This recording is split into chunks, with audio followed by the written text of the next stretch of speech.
Hi, everyone. So let me paint a picture for you. It's about 2 weeks ago. I'm standing in a very fancy basement in a fancy restaurant in New York City. And about 15 feet away from me, there's Adam Sandler slow dancing with his wife around 1 o'clock in the morning.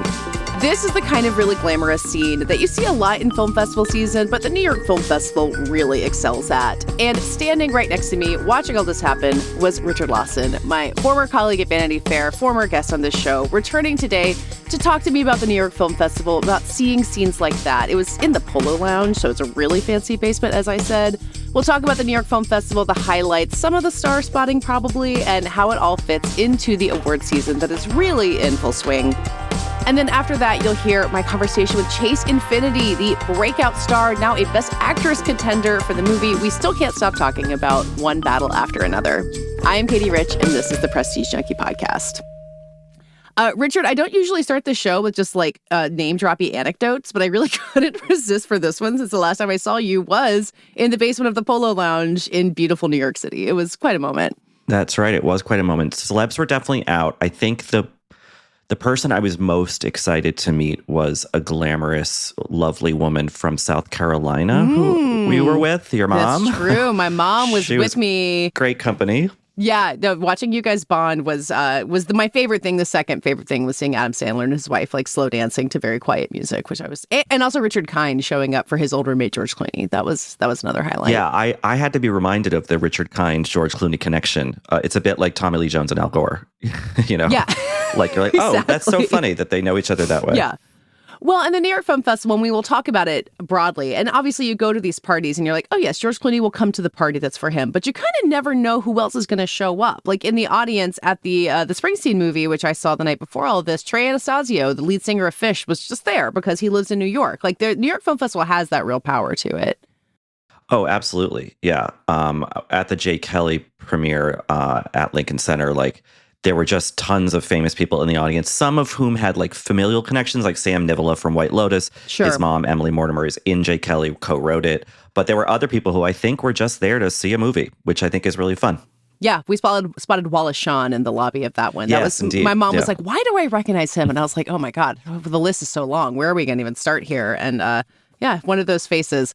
So we'll talk about Jay Kelly. There's a lot of movies. But as we're recording this, you've just come from the press screening for Is This Thing On?, which is the Bradley Cooper movie that's closing the festival. As this episode comes out, I think the festival will be over. But this is a big deal. It's kind of one of the last big award season titles to show its head. And I don't know what you thought of it. It's truly so fresh. So tell me about Is This Thing On? Yeah, I think any question I had as to whether it was a movie that was kind of aiming for awards attention, that has been answered, and I think it definitely is. Okay. It's a big acting showcase for both Will Arnett and Laura Dern. Laura Dern's part is much bigger than I thought it was going to be.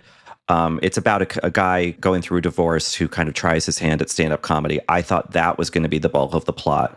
And Laura Dern as this estranged wife would just pop up on occasion. Kind of like she does in Jay Kelly. We can get to that. Her part in Jay Kelly is very small. Yeah. But actually the movie is way more about this marriage or ending marriage, whatever is happening, than it is about the comedy. So it's Will Arnett, I guess, is still firmly the lead, but Dern has scenes alone without him, That's great. And she even has a scene with one of the Manning brothers who plays a small character in the movie with the football Mannings. I don't know if it was which Eli. One? Do you know which one it was? I don't know. I can't tell them apart. Someone will be able to tell us. But yeah, it's really just going for that sort of almost old-fashioned, 1970s, really character-driven comedy drama about relationships. And the comedy's in there, the stand-up stuff is in there, but it's not as much of a focus as I thought it was going to be. Well, now you're starting to sound like you're describing A Star Is Born, as a 70s influenced grungy relationship. Bradley Cooper in his 3 movies, I think relationships are something he does exceptionally well. So that's good to see he's in that territory. Yeah, he has just the right touch with that stuff. He's not too overbearing. He's not too subtle. It's right in the middle. This story, it's written by Will Arnett or co-written. I think it's very much based on his experiences with his divorce. From a very famous blonde. Correct. Yes. And I think that, so you really feel Arnett's kind of authorial stamp on the movie, but there's enough of kind of Cooper, the director, in there too. And Bradley Cooper also plays a smaller role in it. He's very funny. So it's an interesting third film. You know, you'd think from Stars Born to Maestro, he seemed to be really scaling up. Yeah. And this one is way more low key than even Stars Born. It's really like very low to the ground, kind of just like slice of life sort of thing. Is it kind of a relief though? Because as much as I liked Maestro and I liked a lot of it, it did feel a little like you're taking on too much. Like not like he's not capable of doing it, but that story was just kind of unwieldy. And that really detailed, granular relationship stuff that in Stars Born was so good. So it feels like this is him recognizing his strengths in some way. I think so. Yeah. I mean, I think that Maestro there's some great filmmaking in that movie, but like, I think Bradley Cooper was a little too close to the case on that one. He's so obsessed with Leonard Bernstein, like has been since he was a kid. Yeah. I think that he was so eager to like show us why he's fascinated by this guy that we kind of, I don't know, we got too close to it. I couldn't really latch on to the movie the way he wanted me to. Mm-hmm. With this, it's like, yeah, it's partly Will Arnett's story. So Bradley Cooper's just kind of there to like help tell that story. And you really see, you know, where his strengths are as a director. Look, the movie is not like didn't knock my socks off. It's pretty low key, but it's nice to kind of see a third film in which Bradley Cooper as director is kind of relaxing and not trying to prove himself so much. Yeah. So then does that mean that we can't earmark 10 Oscar nominations for it the way that we did for Maestro and a Star, or however many they got? It's not going to be quite that level of player, even if it is going for awards. Yeah, I think it's going to have a hard time getting in there. I mean, you know, I was talking about it with our friend and colleague Allison Wilmore after the screening, and like, there is definitely a case to be made for both Arnett and Dern in the acting races. In Arnett's case, I just think Best Actor is getting really crowded, and especially after seeing Marty Supreme as the surprise screening at New York Film Festival recently, where Timmy is just like Timothy Chalamet. You're like, okay, that's happening. Our close personal friend Timmy, yeah. Exactly. I don't know where Will Arnett will fit into that, like, let's say, field of 7 to 8 contenders. The theory I had thrown out on Will Arnett before seeing Is This Thing On, I still haven't seen it, so I don't know the merits of the performance, but this guy who has an incredibly popular podcast and a mobile company to go with it, and like kind of has everything, divorced America's sweetheart Amy Poehler at some point. Obviously, no one has to be a saint to get a Best Actor nomination, but I did kind of wonder what his narrative would be. Like, especially if we've seen, I think, The Rock kind of struggle to be like, no, I really want to be taken seriously. And I think there's a sense of being like, you're fine. The money is your reward. Yeah. How do you think that would play into an Arnett campaign, given what we see in this role, given that it's autobiographical? Is he kind of getting ahead of that? Yeah, I mean, I guess you would just go the like comedian does something serious kind of route. But so the Adam Sandler route again. Yeah. But I don't know if there's enough in this character to really grab onto. His day job is mentioned, I think, once, but we never really see him at work. So he's a comedian who has like a office job? He's like a finance person who, I didn't realize this. When the movie starts, he's never done stand-up before. Oh, and so it's like a Marvelous Mrs. Maisel thing? I mean, sort of. Yeah, Marvelous Mr. Maisel. Sure. And he just like goes to an open mic, and it's a way for him to process, you know, what he's feeling during this, trying time in his marriage. And so I don't know, but you still kind of don't really get to know him as a character. I feel like Laura Dern's character, you know more about. She's a former Olympic volleyball player who's like maybe considering becoming a coach for the upcoming Los Angeles Olympics. Yeah, like it's really interesting. And even though Will Arnett's the lead character, I feel like we know less about him than we do about Dern's character. Do you remember how in How Do You Know, the last James L. Brooks movie before this one that's about to come out, Reese Witherspoon's like an Olympic softball player? Yeah. Is it weird when they do that?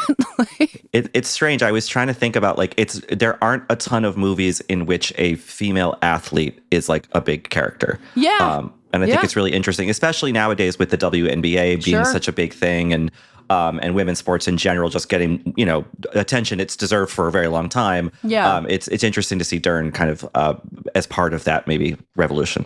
Yeah. I'm going to throw out another theory on you. When Searchlight picked up The Testament of Anne Lee, a movie that I really like and I'm really excited to see go out there, it kind of made me wonder if they thought, Is This Thing On was maybe not going to be an Oscar juggernaut. I think Rental Family, we kind of assume won't be, given a little bit muted reception there. Does that hold any water to you, having now seen it?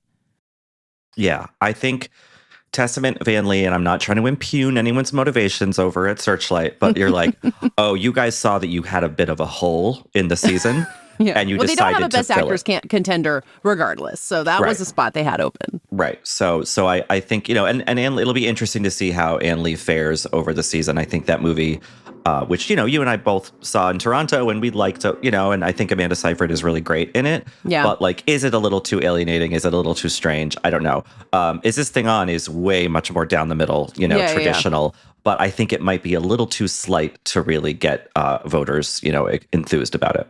Yeah, I guess if you assume that Searchlight still has, can find all the people who went to see A Complete Unknown, like, not that they're really the same kind of movie, but it seems like the same people might jive with both. Yeah, okay. I could see that. All right, tell me about Marty Supreme. I've heard a little bit about it from everybody. The FOMO is very real that I have not seen this movie yet. And I do think we were all kind of holding a spot for Timothée Chalamet. I mean, he's the king of Christmas. Like, he keeps just coming back and his movies keep hitting. But even with pretty elevated expectations, it feels like Marty Supreme really hit. It did. And I think that I was telling this to people who work at A24 that night. I was like, you guys kind of nailed this, rollout. It was the secret screening. There was an email went out to some people saying, you're invited to a screening of a movie. We're not going to tell you what movie on Monday night.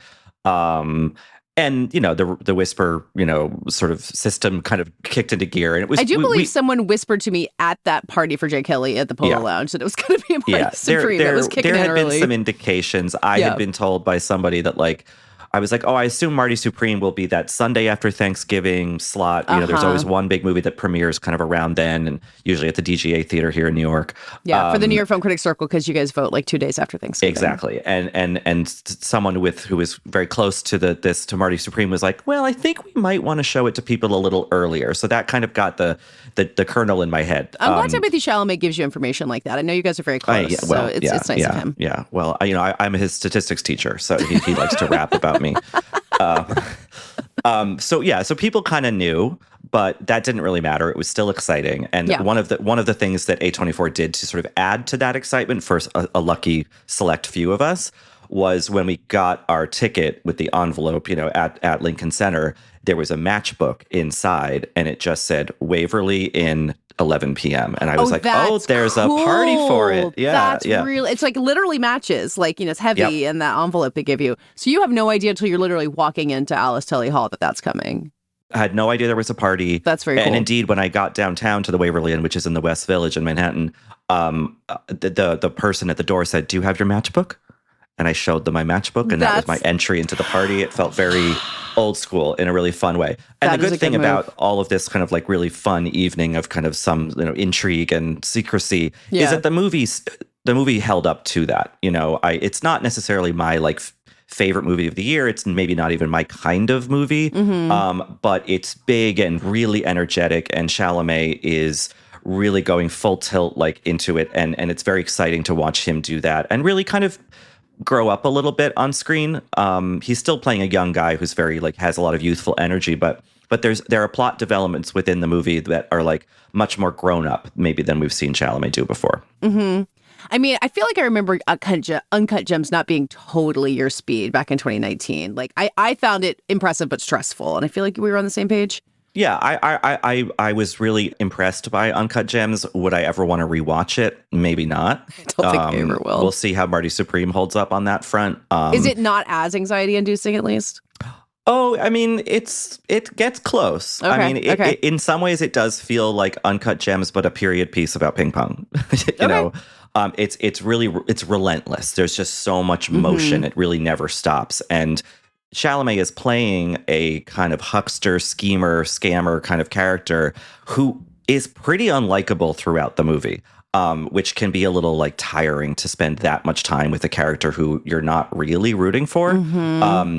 And then, the sort of by the end of the movie, it comes kind of full circle, and you're like, okay, maybe he's good after all. But and then that adds to the stress element of it for sure. I've heard it compared to Leo in Catch Me If You Can. If maybe this is a little bit less of a warm movie than that, but the characters have similarities. Yeah, definitely. Kind of trying to be one step ahead of everyone. Never really stops hustling. It has that sort of similar energy. There's more maybe humor to Marty Supreme. I mean, there's funny parts of Catch Me If You Can, absolutely, but like Marty Supreme is more of a comedy, I would say. Oh, is this? Can we talk Golden Globes? Is it going to compete at the Golden Globes as a comedy? Maybe we don't know that yet. That's a great question. I don't know. I mean, I could see the argument for both drama or comedy. I don't honestly. want Timmy to block Josh O'Connor's comedy nomination for Wake Up Dead Man. I feel very invested in that. Yeah. But yeah, that's the next conversation. How do you feel about Leo versus Timmy Best Actor race? I don't think it's narrowed down to that, but I think that's going to be the thing we're going to be talking about for 6 months. That was one of the big topics of discussion at this secret little party at the Waverly Inn that I was at. And I have predicted a Chalamet win in the past. I thought he might win for the Bob Dylan movie, A Complete Unknown. That didn't happen. And I think part of that is the famous sort of Academy like reluctance to give Best Actor to a younger actor. Has he really proven himself, et cetera? I think Marty Supreme might be enough to do it. Mm-hmm. And I think the DiCaprio of it all, while he's excellent in an excellent movie that I think will fare very well in other categories, like I think we can basically give that Best Director prize to PTA at this point. I think so. I think that Leonardo DiCaprio's character in that movie is not the most exciting part of the movie. He's great in the movie, and like the movie needs him to be there. But like there's so many, like Sean Penn is doing crazy good work. Benicio del Toro is so funny and likable. Yeah. Tiana Taylor's amazing. Chase Infiniti is amazing. And DiCaprio is a part of that great ensemble. But I just think that compared to what Chalamet is doing in Marty Supreme, and he is really in every scene, I just don't know if there's a competition, honestly. Yeah. Wow. Okay. Because I've been wondering, I think we talked about this on the after party episode on Friday, just this idea of like a generational handoff between DiCaprio and Chalamet is like very obvious. Like they are such obvious cognates for each other. And I kind of wondered the way that we've seen the Oscars go a lot at being like, no, we're still hanging on. Like, they're not as boomerfied as they were in the past. But and DiCaprio's obviously Gen X. But I just wonder if the like, no, you wait your turn. Like Chalamet's turning 30 in December. Like, is it going to be, are they finally going to tell him it's his turn? He would still be one of the youngest winners ever. At 30, if he won. I think it was that he would have beaten Adrian Brody's record last year, except then Adrian Brody beat him. So because like he's too old. He's aged out now. Because Brody was 29 when he won, and Chalamet would have been 29, but I think he was younger by like in a couple more days or something. Yeah, I really love it when people's birthdays become very important to how this works. Yeah, this is what got me pondering on Blue Sky if Chalamet is a millennial or Gen Z, and I think technically because he's born in 1995, he counts as a millennial, but I really struggle with that. I don't know how you feel about it. We're old millennials, you and I, Katey, and he's a young millennial, I guess. I know. But there would be something kind of nice because I maybe I'm mistaken, but I think I read an interview years ago where Chalamet said that DiCaprio reached out and like gave him advice. Oh yeah, no superhero movies and no hard drugs. Exactly. Yeah. So that would be kind of add to the sort of sweet narrative there of like the passing of the trophy or the crown. Do you feel like DiCaprio should have a second Oscar at some point? This is what I'm having a hard time letting go of. Yes, but I think he should have won for something before The Revenant. I think The Revenant, if he was going to win, should have been his second Oscar. He should have won for Wolf of Wall Street and then for The Revenant. Or like Gilbert Grape or, Titanic, if they nominated him. Yeah, The Aviator, Catch Me If You Can. He's incredible in. We can go back and fix history. Has DiCaprio done something since The Revenant that I would give him an Oscar for? I don't know. And I think he is very good, again, in One Battle After Another. But he is not his is not the performance that I walked out of that movie kind of buzzing about. I also think there's no reason to think DiCaprio can't win an Oscar in his 70s. Like, 100%. He's never going to stop starring in huge movies unless he decides he doesn't want to anymore. Yeah, and if he wins an Oscar at 70, I mean, just think about it. The date he'll bring to the show hasn't even been born yet, Like, yeah. Okay, the fact that we got this far without talking about Gwyneth Paltrow worries me a little bit because I did feel like you would be ready to recognize her. So is there enough going on for her in Marty Supreme? I don't think so. I think she's really good in it, and it's really great to see her in something like this again. I think this is her first movie since Mordecai about 10 years ago. Well, other than the Marvels. Well, I'm not counting those. The ones she doesn't know that she was in. She has no memory of being in them, and she's done some TV, sure, but this is her first like real like significant movie role. That said, she's not a terribly big part in the movie. Okay. There are other performers who are in it a bit more than she is, including Kevin O'Leary from Shark Tank. Oh, yes. He's very prominent in the trailer. He's actually pretty good. He plays Paltrow's husband in the movie, kind of a financy wheeler-dealer type. Okay. But no, Paltrow is really good. I don't think there's quite enough there to really like build a campaign around. All right. Well, I'll be glad to have her at least wearing things on red carpets. We all have that. For sure. We have that and she going for was us. there on Monday night. I saw Timothy's out. Hey, is this head shaved? I don't know what was going on there. Yeah. Yeah. He came out in a kind of funny outfit and his hair looked different or something. But yeah. Well, I read the GQ article about Dennis Lim, the head of the New York Film Festival, artistic director, whatever his title is, and about his fashion and the picture of him next to Chalamet. I was like, I know who's better dressed in this photo, and it's Dennis Lim. Yeah, no, he looked great. Yeah, he always looks great. So I want to talk about other movies that are at the festival, but just like to zoom out about New York in general for a while. You live in New York. Obviously, a lot of the people who cover this stuff live in New York. And this festival doesn't have the same energy as like Venice or Toronto, where everyone is schlepped up there. They got nothing else to do but go see movies. You're fitting it into your day-to-day life. But this festival does have energy to it. There's something special about doing it. It's why they're, all these studios want their movies there. Like, how would you put your finger on what this festival does that the other ones don't? I mean, to imply that New York City is somehow accessible when it's an incredibly expensive city to live in. Sure. But it is accessible, and that a lot of people do live here. And you can kind of, if you do it well enough, you can kind of incorporate the festival into your daily life. It's not like you're getting on a plane and going to a small town in Utah or a small town in Colorado or a small-ish city in France, Yeah. And they do nice little parties. And I think a lot of, the talent, the actors, the directors, are either, based in New York or they're going to be in New York anyway for press stuff. And so I feel like they get a lot of people involved that way. And they do a really nice job. I don't know. I mean, maybe you have some thought about this, but can we think of a movie that really kind of confirmed its awards chances at New York? That's a good question. I mean, my brain always goes back to Lincoln, which was a big secret screening, the way that Marty Supreme was, which is it's a weird example because it wasn't really in the lineup. Like, it kind of just popped up onto the schedule. It was like Marty Supreme. It was the first time we had really seen it. So that was a major moment for that movie. But I mean, usually New York is a bunch of movies that have played elsewhere and are kind of there just shoring themselves up, like a lot of Cannes titles. Like, I'm imagining Sentimental Value. It was just an accident. Some of those other titles you're doing this year. So it's like a bolstering more than an announcement usually.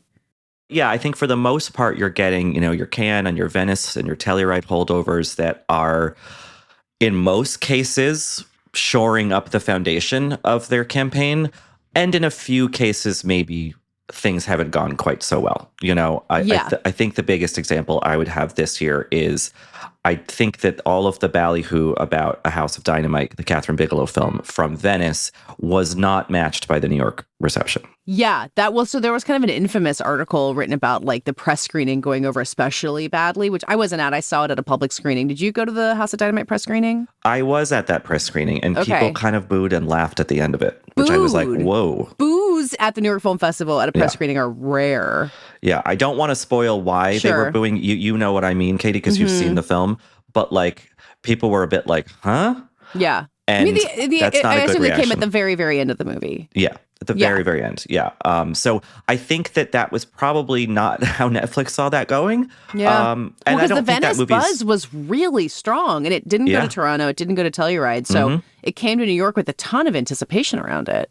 Well, in a way that it was okay, so Netflix had a kind of a rough Venice, and that Frankenstein didn't go over that well. Jay Kelly sort of underwhelmed people, it felt like. And so, all of a sudden now House of Dynamite is in first position. And I think that changed after New York. I'll be honest. I think Jay Kelly played better in New York than it did in Venice. And I also think that a lot of sort of top line critics who hadn't seen it, overseas and were seeing it for the first time in New York, all seem to really like it. So it's going to get a bunch of positive reviews from big outlets. Yeah, I liked Jay Kelly. I thought it went over really well with that crowd. I was looking at its Metacritic score, and I was stunned by how low it is. I think because it's a lot of Venice reviews still left in there. So, and I think Frankenstein wasn't at New York Film Festival, but it's been in LA. It was at Beyond Fest, I think. But anyway, Frankenstein's been going around and also getting a warmer response. So yeah, the Netflix balance of power is very hard to predict right now, which is, I don't know, it's kind of fun.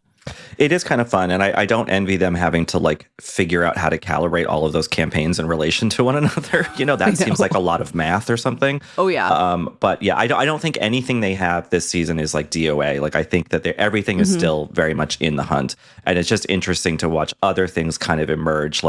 You mentioned Sentimental Value, the Norwegian film that was a big hit at Cannes and won a prize there. They had a brunch that a lot of like us press folk were invited to like sit down with the cast and crew and chat, over bagels and lox. And it was really nice. And then afterward, a couple days later, Joachim Trier, the director, sent everyone a like personal email from his email address being like, thank you for coming. It was so nice to see you and to chat about Bergman and all this other stuff. It was classy. And like, I'll be honest, he's a really nice guy. I think he's very talented. It was a little like thirsty, in a way they're like, oh, wow, they really want to win awards for this movie. And you know what? That's a fine ambition. It deserves to win awards. That's great. But it was, they were really all in on the kind of campaigning. Yeah, well, I as I've been fiddling with my pundits lineup on the Prestige Junkie Pundits page, Renata Reinsva is someone I've been looking at in Best Actress and being like, it's getting more crowded in there than we thought it was a little while ago. So I think hustling for that movie at this point is probably a smart move. I think that we have, because it's been a sort of a strange year. I know we say it's a strange year every year, but this year does feel kind of particularly odd. I think a lot of players like A Sentimental Value are seeing what's been happening in the Academy in recent years. They're looking at the lay of the land as it is this year, and they're like, oh, we have room. Like there is room for us to really get in pretty far into these nominations, like forget just one stray nomination for Stellan Skarsgård. We could do screenplay. We could do Best Picture. We could even get Best Director. So why not go for it? Yeah. Yeah. I mean, the path of last year where like it felt so unsettled for so long until everyone settled around a Nora. Like, I don't think that it was obviously going to be a Nora the whole time. I think it was a lot of people trying a lot of different directions. And, it's a weird example, but like Flo winning animated feature, I think tells you like, oh, these things can happen. Like it was just an accident. It's not nearly an easy to sell a Sentimental Value. But I think like Jafar Panahi, he's going to the Middleburg Film Festival this weekend. Like he was shooting a t-shirt cannon in LA last week. Like that movie can go places because like you said, the Academy is amenable to stuff like that. And I think that once it happens, it breeds more, occurrences of it. I think that like the appetite has been whetted to like give Oscars to, non-American films and to kind of think a little bit more outside the box when it comes to animation or other categories. And I think that's only going to kind of snowball as the years go on. And so this year is a great kind of road test for this really, kind of not just new Academy membership, but a kind of new award ceremony in a way. Yeah. Well, this kind of makes me want to ask as we get toward the end of this, and I did not prep you for this question nor myself, but we were talking before we started recording that 10 years ago this fall, we started recording Little Gold Men at Vanity Fair. We started our awards podcast. That was the first year that we had really like covered this professionally, right? Like not just like as a sideline to our job, like it became our job. We were in the thick of it. Like, is it possible to look back on what's changed since then? Like just thinking about what we were talking about in 2015, you were already talking about some of that stuff. Like, it does feel like we're kind of standing on the other side of an ocean from where we were 10 years ago talking to Ridley Scott about The Martian. Yeah, I mean, to the point where it's like, not would Eddie Redmayne win for a movie like The Theory of Everything now, but like, would that movie have been made? Now? Like in 10 years later, I don't know. I mean, obviously we're still seeing plenty of biopics and all that stuff, like, be made and win awards and all that stuff. So it's not completely changed, but I do think that there's a new set of criteria, I guess, for what can be an Oscar-y movie. It's not so narrow as it once was. So it's not that certain movies are getting pushed out of the equation. It's that other kinds of movies are being brought into it. Yeah. And I think that passion, that's something that people care about more than like, I guess so. Like, we're going to check this box. Like thinking about Best Actor, where it feels like there's still a lot of contenders and a lot of like room for it. It makes me feel like someone like Wagner Moura, who's in The Secret Agent, a movie that people will feel really strongly about, has a better shot than George Clooney for Jay Kelly, because that movie is more divisive. Like that kind of stuff couldn't happen 10 years ago because I just don't think you had an Academy that cared about it in quite the same way. Yeah, and I think like a lot of other things in culture, the sort of ethos and practices of like fandom stuff has kind of come to bear more, like where people have their little like movies that they're championing and they're really obsessed with it. I think we're all basically becoming Brazilian tweeters.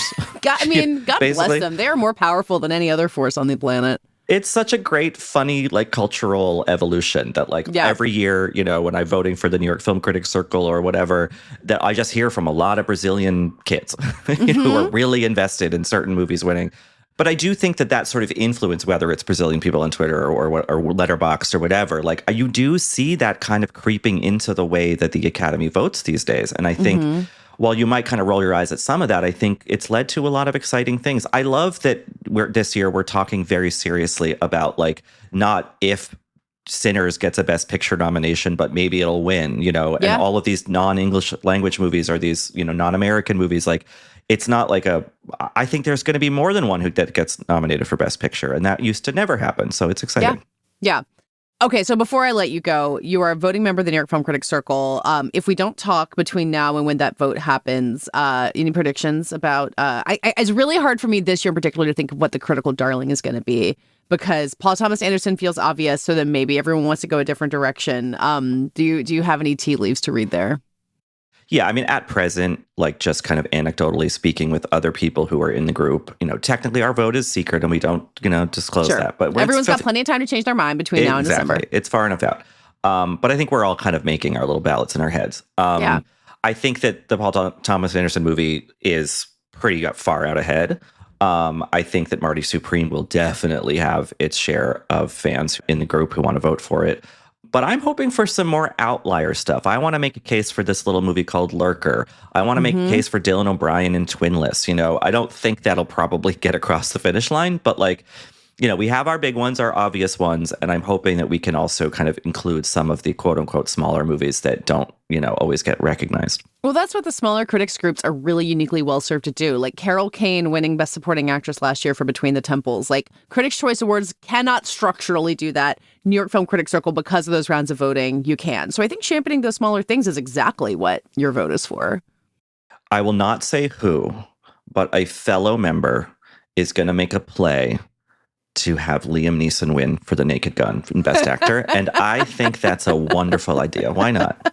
Let's go for it. I would throw Pamela Anderson in Supporting Actress. Sure. I mean, give it to them both. Maybe get that relationship to be real, finally. But yeah, I think throwing some chaos in the mix is exactly what you're supposed to do when you have a secret ballot and a small group. Why not? And there is precedent for comedic performances winning things at the New York Film Critics Circle. Tiffany Haddish for Girls Trip, Cameron Diaz for Something About Mary. You know? Yeah, Tiffany Haddish giving her phone number to Paul Thomas Anderson at that New York Film Critics Circle ceremony. There you go. I know. Richard, this was very fun. Thank you for hanging out with me at the New York Film Festival and coming on to talk about it. And let's do it again soon. Yeah, and thank you for introducing me to your mother. And I'm glad you guys are going to go on vacation together next year, right? Like we're going to go see some theater. Yeah, okay. we're going to have a blast. I'm very excited for you both. Just please invite me next time. Okay, fair enough.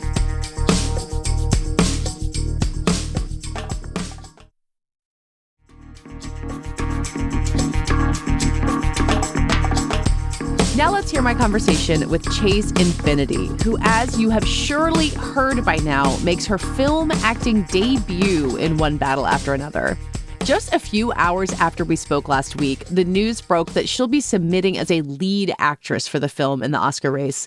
And if you've seen the movie, it is a move that makes perfect sense. In the film, she plays Willa, the teenage daughter of former revolutionaries played by Leonardo DiCaprio and Tiana Taylor. And Chase Infiniti really carries the entire heart of the film. She has these super intense confrontation scenes with Sean Penn, and then that surprisingly optimistic and really lovely ending that a lot of people have been talking about. I spoke to Chase while she was on set in London, and since she wasn't sure if she was allowed to tell me what she's working on, we let it stay secret, but it seems pretty safe to assume she'll be busy for quite a while after this movie. We talked about how director Paul Thomas Anderson and her co-stars helped her build her confidence on, again, her first movie set. She talked about the kind of advice she's getting now that she's a bona fide movie star at the age of 25. And she also told me how she convinced PTA and Leo to participate in those fantastic social media videos that she was posting from behind the scenes of the One Battle After Another press tour. You can hear all of that and much more in my conversation with Chase Infiniti. So, Chase, I think I'm talking to you. You're in London. And as far as I know, you're on set. Are you allowed to tell me what you're on set for? I don't know if I'm allowed to tell you or not. That's like, I actually have no idea. It's for a film, but I'll say that. Exciting. I won't make you reveal anything you're not supposed to. But I mean, you had this huge press tour for One Battle After Another, and now you're going back into the next thing, which is exciting. But does it mess with your head to have done like the full press with all of those people and now move on to something totally different and be a totally different person? I mean, it's actually kind of nice because getting to do press for the movie was so much fun. And then getting to see the entire cast and getting to see Paul again was so special. And I actually miss them a lot right now. But it is really nice to be jumping into something else with a character that's completely different. And especially in a new country. So I'm excited for it. I promise I want to talk about the movie and not just the press tour, but the videos that you were posting, the way that you were kind of like the designated like phone holder behind the scenes on this press tour, especially the one where Paul Thomas Anderson's like running away, like literally running away from your camera. Like, how did that become your role? Did you like embrace jumping into that, and just like what was that dynamic like where you were the one who had to be like, all right, guys, come on, be on camera. It's gonna be worth it. Well, literally before we started the press tour, Paul and Leo were both like, they're like, you need to be on TikTok duty, okay? We gotta like start making the TikToks. And I was like, okay, if you guys are ready to make TikToks, I can do that.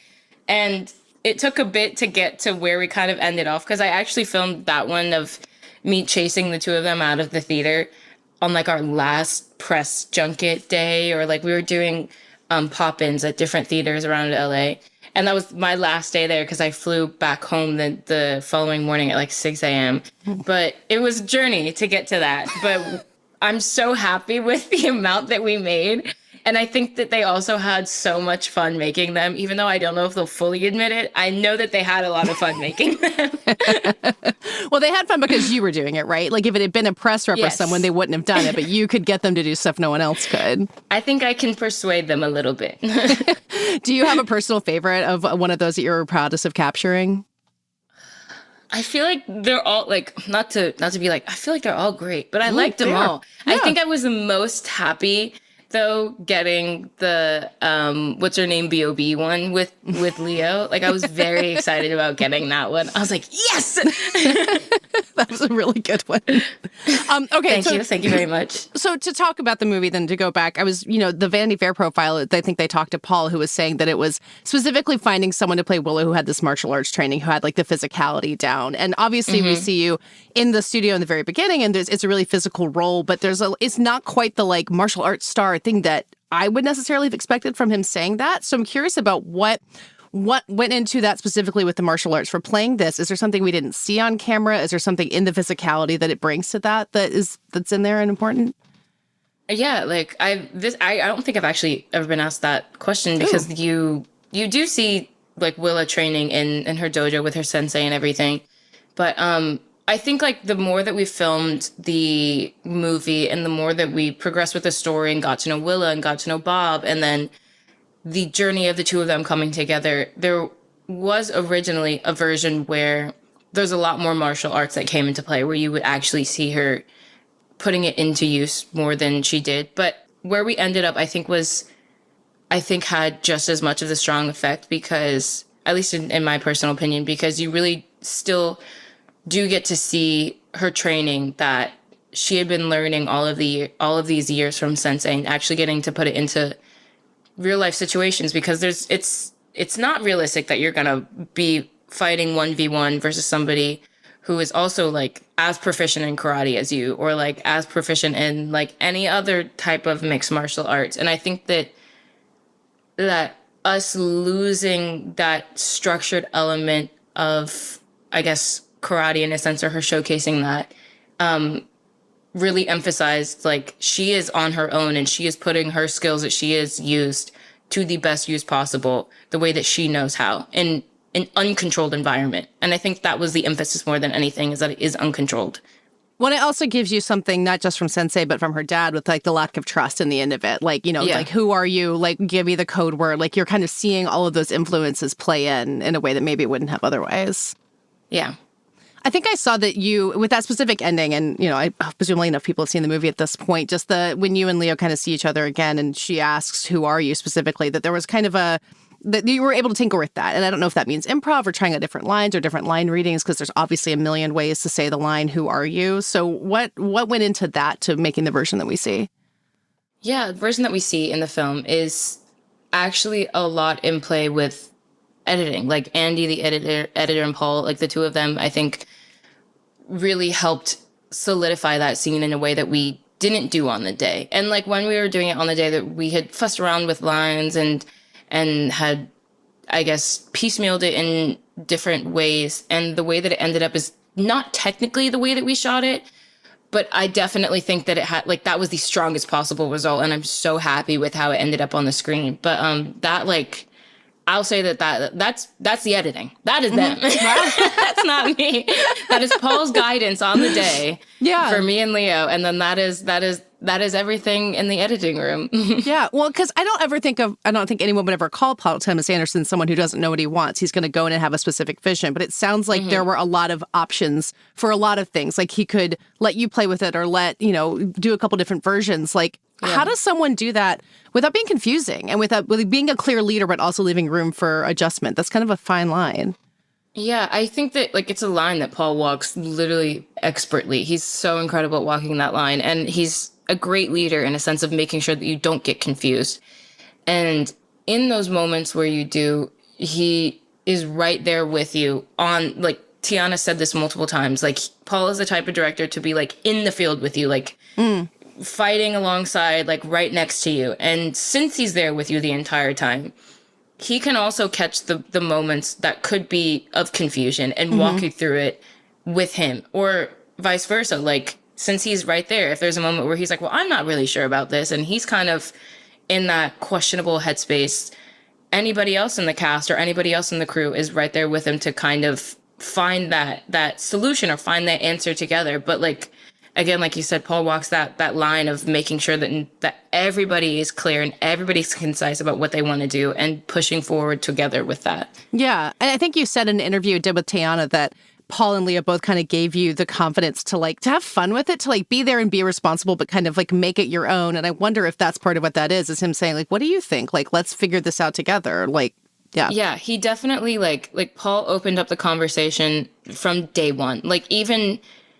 Even first day of shooting, he trusted me, I trusted him, and we had already had this bond and trust within each other from my chemistry reads and callbacks early on. And I think getting to actually be there on the day, you really got to see all of that, the building blocks of that highlight itself, because there were moments where Paul would be like, well, what do you think Willow would do in this situation? Or how would you think that she would respond?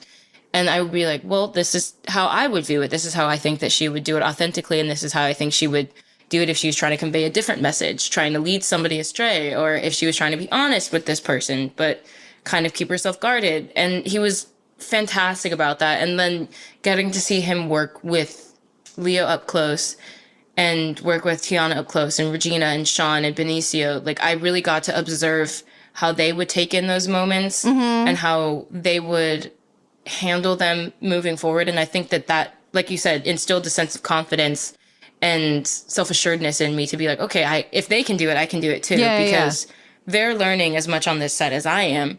And we all are working towards the same end goal. We want this to be something that is great. We want this to be something that people enjoy and people can fall in love with the characters. And I think that getting to observe them and getting to work with Paul was so special.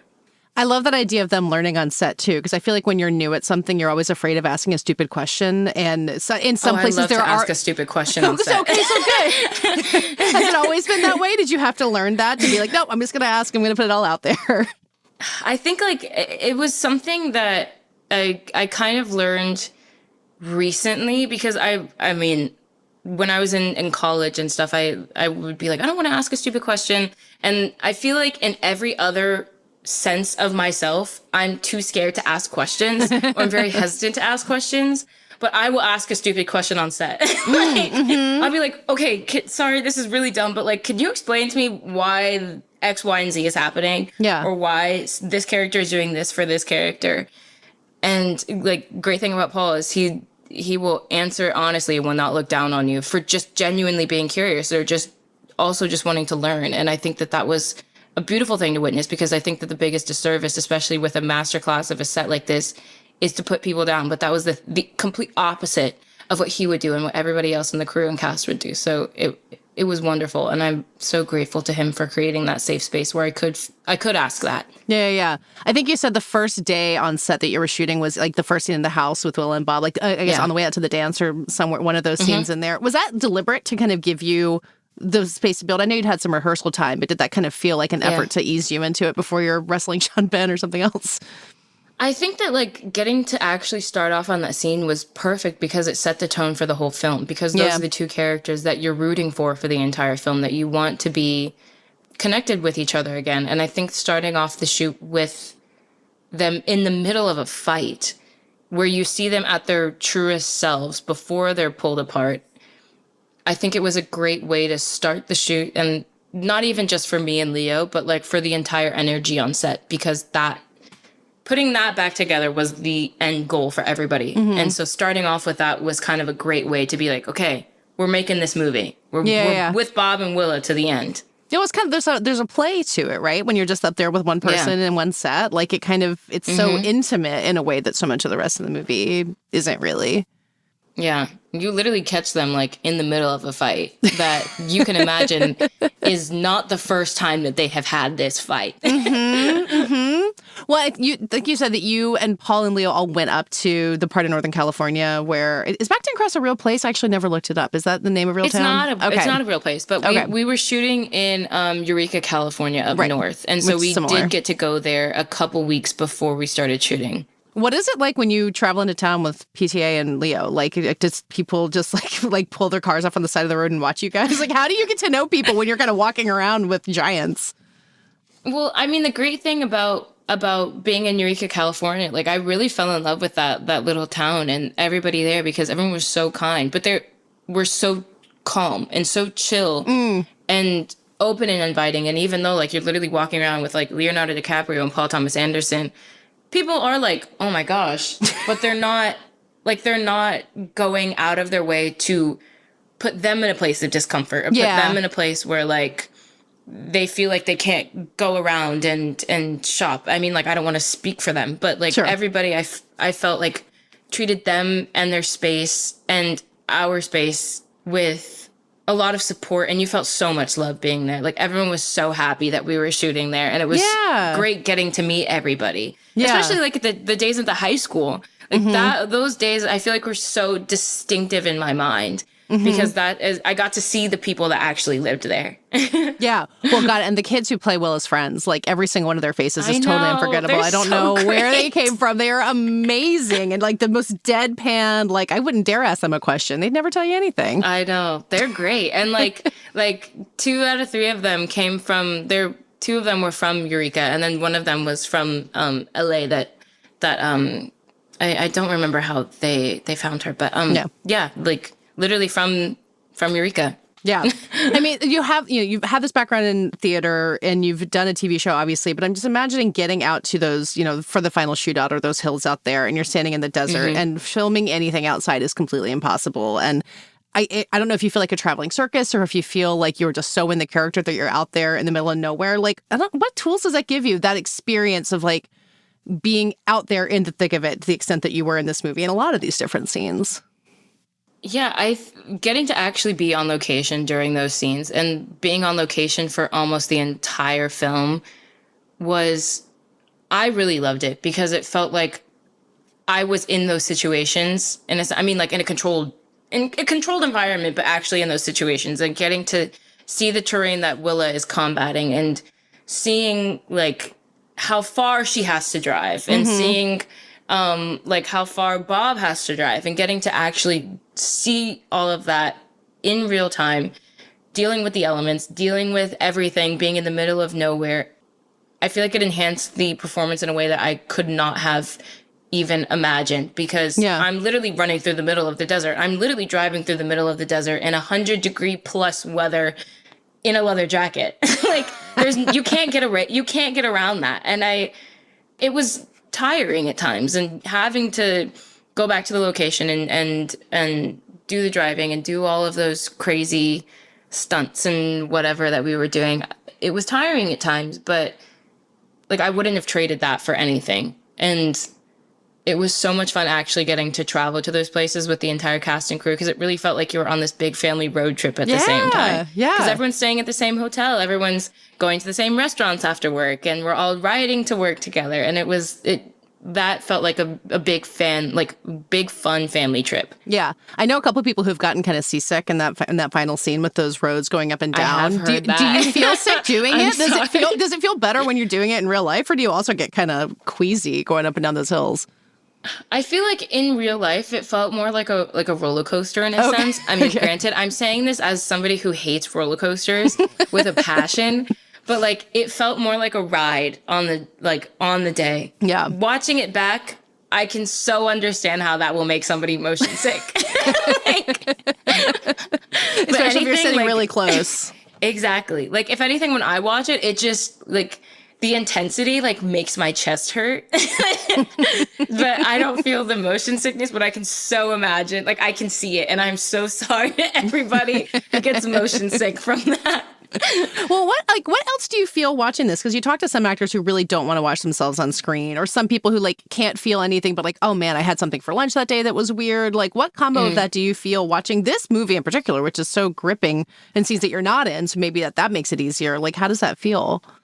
I think like getting to like I got to watch the full version of the film, Final Cut, for the first time at the LA premiere, and I don't think that watching it I even had thought of, oh my gosh, that's me. Like I feel like it's so I feel like she's so opposite, or not opposite, but like that whenever I watch myself on screen, I don't think, oh, that's me. And if I do, I think it for like 2 seconds. And then especially with this film, I feel immediately like dropped in storyline wise to who Willa is, that I don't even have the time to process that, like, oh my God, that's me on screen doing karate in front of Benicio del Toro.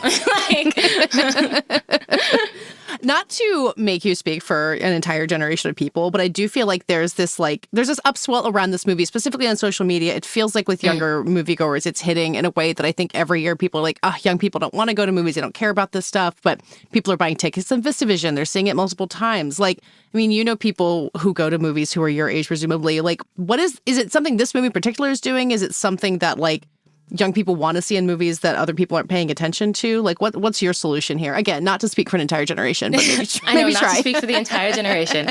I'll just give my opinion on it. Please. But like, I think that one of the great things is that, like, especially this year and with this movie specifically, is you're seeing a lot of new original stories. And the great thing about this movie is that it is new and original story with characters that you can relate to. And I think one of the things, at least that I connect to personally with it, is that it feels hopeful for the new generation. We're at a time where I feel like there's so much media that's being pushed in our direction. Again, speaking for myself, so much media that's being pushed in our direction that doesn't feel hopeful for our generation. And this, I think, like when you get to watch the full story and you get to see all of like the exciting action sequence and connect with all of the really like humane moments in the story, and then to see it end off with a teenage girl hoping and like being pushed forward as almost like the pillar of hope at the end of the story. I think that is the thing that I connect to personally, because there's so many situations and there's so many people who I think either will not look at my generation with much hope, or like, I guess not much hope, but more in the sense of will not look to us as the future in such a hopeful light that I think that Paul paints Willa.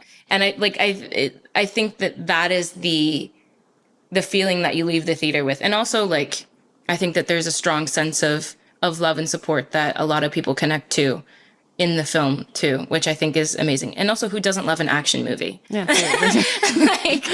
Well, there's this way that I think like people my age or Paul's age too can kind of look at younger people being like, I don't get it. They all have their phones. Like, I can't understand this. And the way this movie avoids that trap, that like talks about kind of a genuine divide between father and daughter, but has that sense of hope that you're talking about, and like, hey, try doing it right this time. Like, I didn't realize how rare that was to see in a movie until watching this. And it doesn't feel condescending, which I feel like is something you encounter a lot when you're young, that everyone's like, you'll learn, you'll figure it out. And I'm sure you've encountered some of that in real life too. And this movie doesn't have any of that. Yeah. No, like, I think like, like literally to everything that you were saying, I feel the same, because I can count on many fingers how many times I've been said something to that degree by like somebody who's older than me, somebody who's like a generation or two or even more above me. And like the great thing about this movie, like you were saying, is it feels hopeful. It feels like there's no condescending nature that is pushed on towards the younger generation. And I think that, again, like connecting it back to your last question, that's something that people are connecting to because it paints my generation in a way that I don't think that they're painted often. And the amount of compassion that the older generation has for the younger generation in the film, I think is also so beautiful. And I really feel it when, well, I don't know if, can I say like spoiler bits in here? Like it's not like a big spoiler. I think we talked about the ending. We're good. Okay. Like I really feel it in moments where like Willa's reading that letter and you hear Perfidia reading the letter out loud. Like that hits me every single time I hear it because you feel how hopeful she is for the next generation and how much love she has for them. And she says in her letter, like we didn't get to change the world, but maybe you can, or like is hopeful that you can. And I think that like that's a moment that I distinctly remember. Like I feel it in my chest even thinking about it. Yeah. I mean, this movie is so surprisingly emotional. I feel like that's a huge part of it too. People are like, what? This like fun action movie like made me cry in the end? That's exactly. You're laughing, crying, like can't breathe during half of it because there's so much like anticipation and anxiety. Yeah, slightly seasick. That's all part of the experience. And so to wrap this up, you were saying earlier, you're not afraid to ask a stupid question on set, but maybe in other areas of your life you are. But you're in the position now where a lot of actors, you started a big movie, you kind of had this moment of people being like, I know what's best for you. I know what you want to do next. And a lot of times people feel like they can't ask questions in that. Like, how are you holding on to your North Star? Like you're on set right now, clearly working is holding you in there. Like who are you taking advice from and how are you figuring out the right way to go about it? I think like I lead with my gut and my intuition more than anything. And I feel very fortunate and very lucky that the people that are around me, my team, my family, my friends, they're all strong grounding forces in my life. And I don't surround myself with people that are the type to be like, I know what's best for you. You have to do exactly what I say. From growing up, my parents never did that to me. None of my friends have ever done that to me. My team has never done that to me. And I've been continuously taught, trust your intuition. And I think that like, once I learned that growing up from my parents or whether it be like other family members in my life, and I started to like actually listen to my gut, to my spirit, to my central force, whatever you want to call it. Once I started listening to that, then that's when I feel like I started to find the work that I wanted to do and find the people in my life that are meant to be in my life. And just blocking out that outside noise in a sense was the biggest help. Yeah, it's a little woo-woo, but I feel like it's what it comes down to for everybody. No, for real. Like there's something real about that. You have to trust your intuition. Like it's there for a reason. You're your biggest advocate. You're your biggest person to help you. And if you ignore that, then you're not serving yourself. So I'm grateful that I trust my gut and I trust the people around me to also uplift me with that too. That does it for today's episode. Again, if you're a Prestige Junkie After Party subscriber, you can watch the video version of my conversation with Richard Lawson and get access to more bonus episodes every Friday. This Friday, we'll be wrapping up our Fall Festival movie draft. It's going to be a really fun one. In the meantime, you can subscribe to the Prestige Junkie newsletter at theankler.com and to this podcast on Apple, Spotify, or wherever you get your podcasts. This episode was edited by Brett Fuchs and produced by Brett Fuchs and me. Our theme music is by Dave Gonzalez. Thanks again to my co-host, Richard Lawson. And we will see you next week.